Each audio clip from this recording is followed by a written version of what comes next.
Yo, what's up? It's Jason. I'm back with a huge update, CD update, that is. Um, we got a ton here. Most of these from my thrift store shopping of recent days. If y'all haven't seen my thrift store videos, go check them out. Passing the time on a road trip, checking out what I could find CD wise and t shirts too. Now, a fair amount of this stuff is kind of run of the mill. Nothing really rare import here. Everything's a Canadian or U.S. press, but a decent amount of hip hop stuff, a couple metal things, rock, etc. So I'll go down quickly what I got. And there's a few in here I will note too that were Discogs orders as well. So first up, we've got some hip hop here with Method Man, one of the solo albums from Method Man of Wu-Tang Clan. This is his second album, actually. This is Tickle 2, Tickle 2000, I was going to say 2001. It's just Tickle 2000 Judgment Day, the follow-up to his debut, $2. Hell of a lot of tracks on there. 28 tracks. That includes skits and all that stuff. Picked up a copy of Depeche Mode's Songs of Faith and Devotion. Really good album that's really grown on me over the years. Of course, I love Violator, and I've placed Violator #1 for best album of 1990, even though I didn't have a physical copy at the time, but I have since got a copy on CD. This one I've been rocking I Feel You a lot the last year or so. Just a huge jam on that album. Got some pop rap here, Tone Loc. It is simplistic rhyming styles, fun times on Delicious Vinyl label, which Young MC was also on, but don't front on Tone Loc. I always liked his voice, and I love some of the production on here, all the samples, really funky, dope samples. There's one track that's also sampled by Ice-T. It's probably an Isaac Hayes groove or something. I'm thinking of Loped After Dark or Sheba Sheba, one of those tracks. I got it going on. There's just a lot of great tracks. I love this album when it first came out, and I still like it. 1989, a little bit overplayed at times, but it's good stuff. This is something that was not. This was something that was overplayed, but not overplayed necessarily by me because I never had the copy of this. But this is some Bubba Sparks again. Now, I recently showed Bubba Sparks. I had the Deliverance album, which I really enjoyed, which I think is the second album. Follow up after this is the debut. It's dark days, bright nights. Produced by Timbaland. Out on Interscope. Just before Timbaland, of course, had a falling out with Interscope Records. And Bubba, the rapper from the South, got a little bit caught up in the mix. But he also ended up going with productions from Outkast. Long story short, it's a dope release. It's from like 2001, I think. More hip-hop. Big Daddy Kane.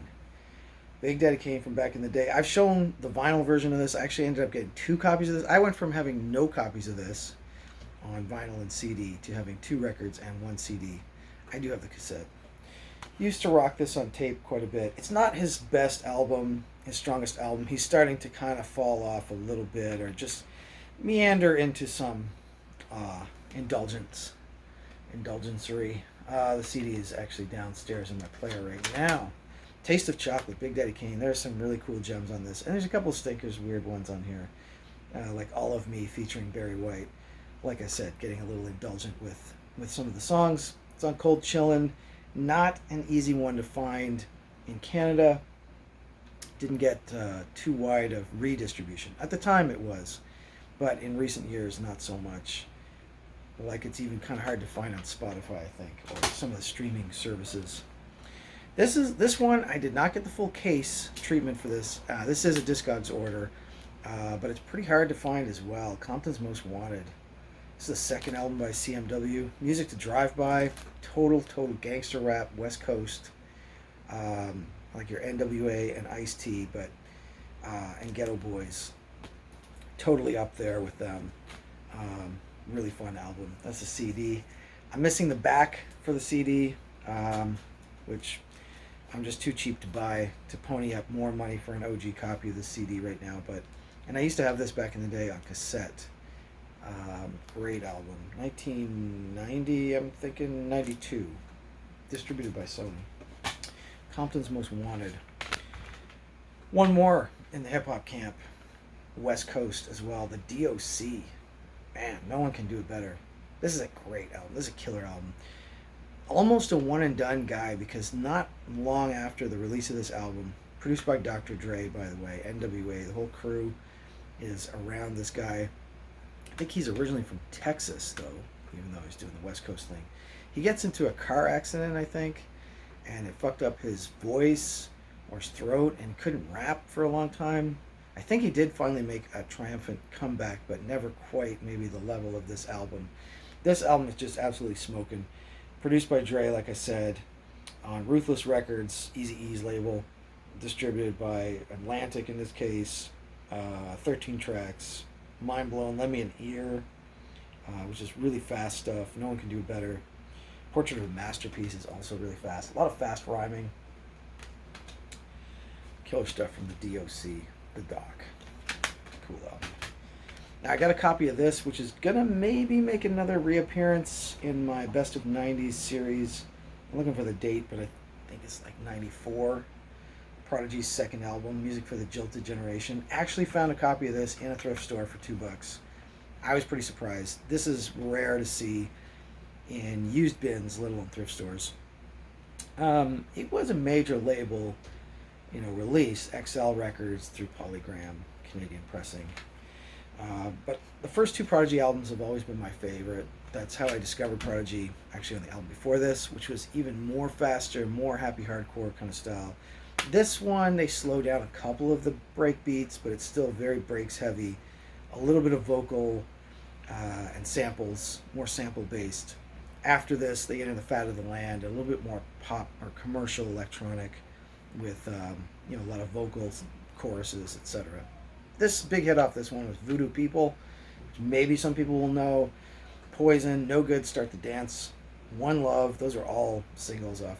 Yeah, so Prodigy, Music for a Jilted Generation, a classic of the early years, not as well known as their later stuff. But yeah, nonetheless, in the collection. Another hip-hop CD, Ice-T, The Iceberg. I've shown this record a few times, actually, in the VC on vinyl. Finally got a copy on CD. I feel like I got a copy on cassette. I know I did back in the day. Harder and harder to get some of these old school hip-hop records on tape and CD. But yeah, this is a great one. Third solo album, studio album. This one starts off with the Jello Biafra quote or sample, "Shut Up, Be Happy."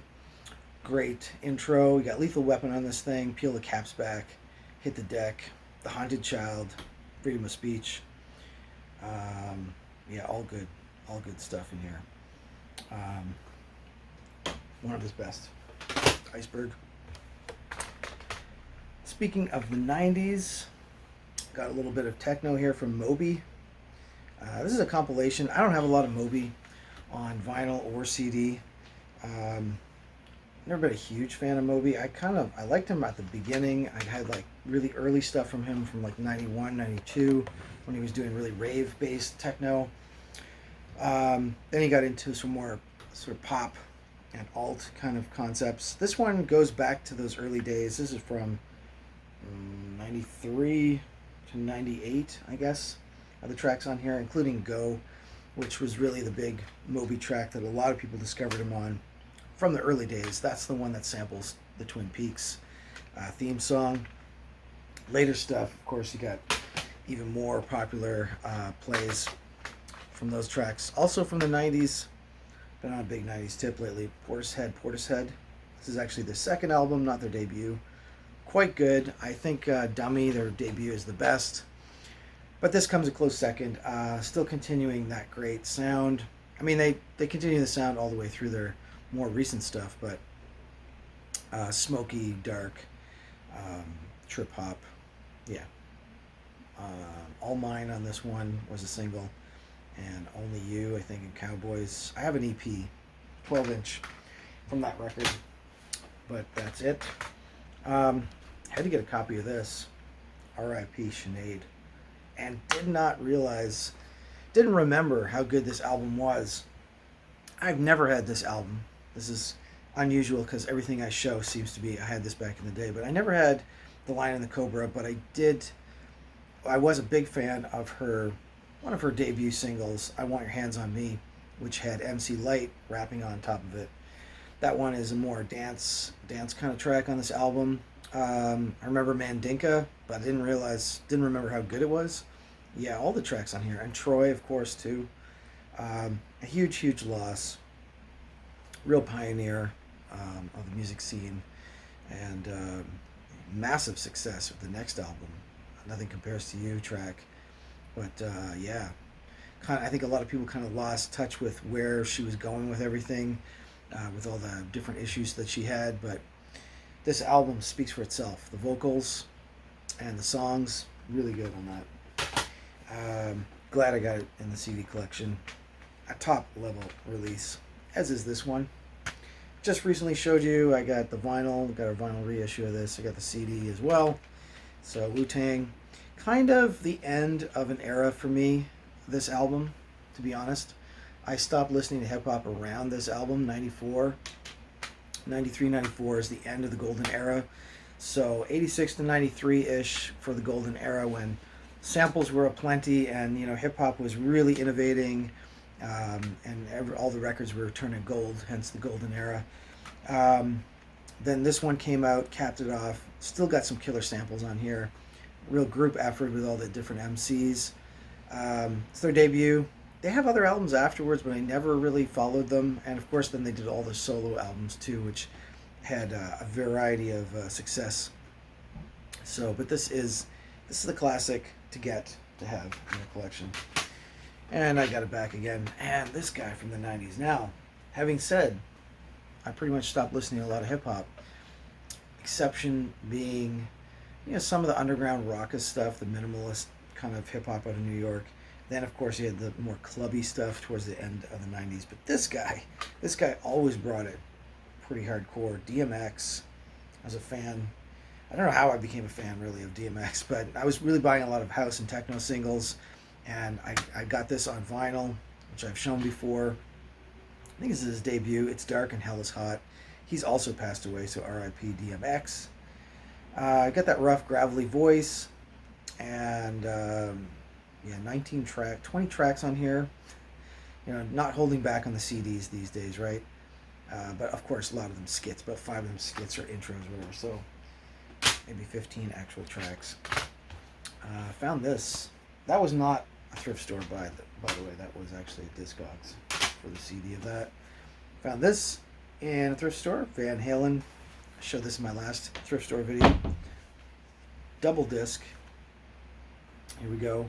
Best of Both Worlds. I was a little bit confused if it's all Sammy. I think it's all Sammy singing the old hits and the new hits.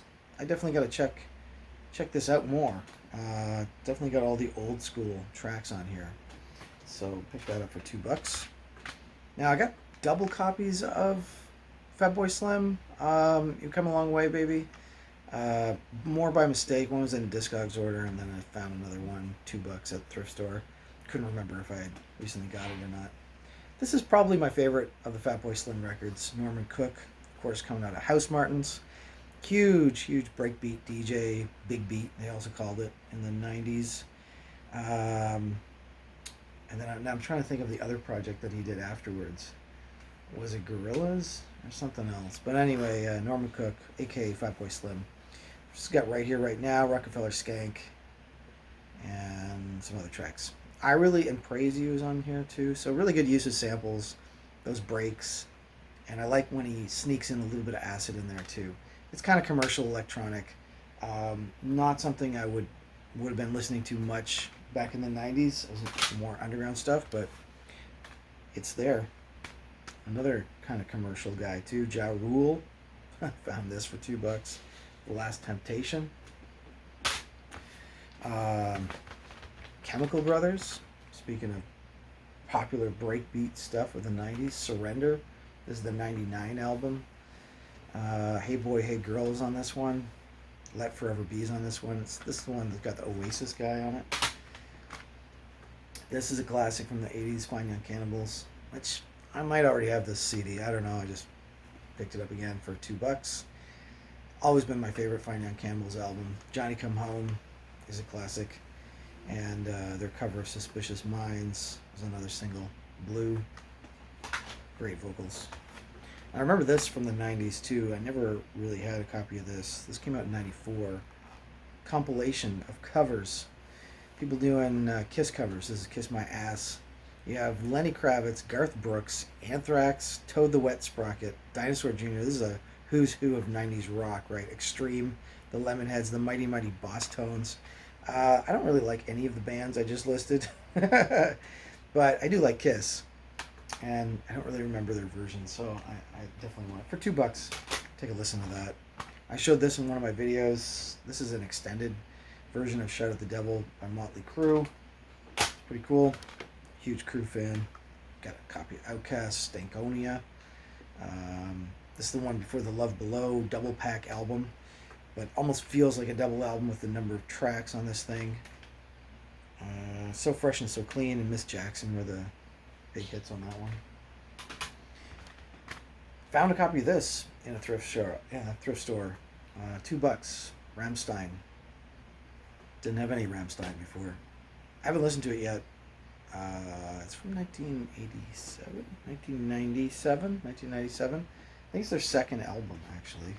I'm running out of space to put all these CDs. Big hit from the 90s, REM. Automatic for the People. This is a 1992. Some people put this in their best of 92, I think. But not for me. It's a little commercial. Got some Ludacris. Found that. $2. Actually, didn't own any Ludacris. It's pretty fun, actually. Word of mouth. It's his second album, I think. 2 more to go. SWV, big fan. 90s R&B. Sisters with Voices. This has I'm So Into You Right Here. Some of their hits. Debut album. And this guy. This badass guy. BG. Wow. BG. I think it's Big Gangster or something. I don't know. Can't remember what it's. Chopper City in the Ghetto. This is New Orleans rap from the 2000s. No, for 1999 on the Cash Money Records label. I was aware of the Southern rap stuff, like him and Ludacris a little bit, but never really followed it too much. But it's actually pretty bumping and pretty fun. Goes well with my Bubba Sparks stuff. This guy unfortunately ended up in jail. I think he's still in jail. So his career kind of ended after a few albums. Maybe when he gets out, he'll resume. I don't know. That's a mega CD update, and I've got some more stuff to show, believe it or not. I got the new monthly Metalhead box to show next. I got 2 of them, in fact, cassette and CD version. So stay tuned for that. See you soon.